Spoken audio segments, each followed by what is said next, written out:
Hey guys, welcome back to another new vlog. আজি আমি গৈ আছো দাৰ্জিলিঙলৈ। সামাৰ ভেকেশ্যন যিহেতু ভাবিলো এবাৰ ফুৰি আহো আৰু আমি ৰাতি 9:30 বাছত উঠিছিলো, ড্ৰিম বাছ বুক কৰিছিলো স্লিপাৰত। আমাৰ নলবাৰীৰ পৰা ডাইৰেক্ট বাছ আছিলে আৰু আমি গৈ পেলাই ৰাতিপুৱা 6টা মানত শিলিগুৰি পাইছিলো। আৰু এয়া দেখিছেনে, ছানৰাইজ হৈ গ'ল, ইমান ধুনীয়া আছিলে ভিউটো। এয়া NJP ষ্টেচনত আমি আহি পালো। NJP ষ্টেচনৰ পৰা আমাৰ টয় ট্ৰেইন বুক কৰা আছিলে। টয় ট্ৰেইনখনৰ টাইম আছিলে ৰাতিপুৱা 10:30, মানে 10টা বজাত আহি পাইছিলে ট্ৰেইনখন। আৰু আমি 7টামান বজাৰ পৰা 10টা মানলৈ তাতে অকণমান ৰেষ্ট ল'লো।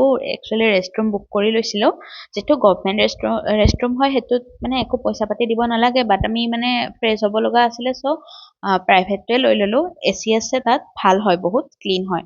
পাৰ বেড 500কৈ লয়।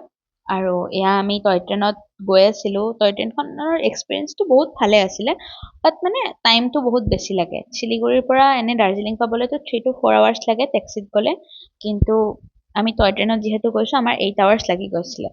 অকণমান বৰ লাগে, বাট ভাল লাগে। লাইফত এবাৰ এইটো এক্সপিৰিয়েঞ্চ ল'ব লাগে। আৰু এয়া আমি আহি ৰাতি 6টামান বজাত হোটেল পালোহি। হোটেলত চেক ইন কৰিলোঁ, তাৰপিছত এয়া ৰেডি হৈ আছোঁ।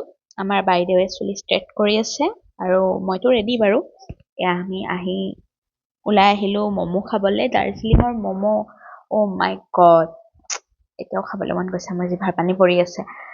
অ'কে, আমি বৰষুণো পালোঁ লগে লগে। তাৰপিছত আমি এগেইন বৰষুণ দিয়াৰ কাৰণে হোটেললৈ ৰিটাৰ্ণ হ'লোঁ। প্লিজ চেনেলটো ছাবস্ক্ৰাইব কৰি দিব। বাই।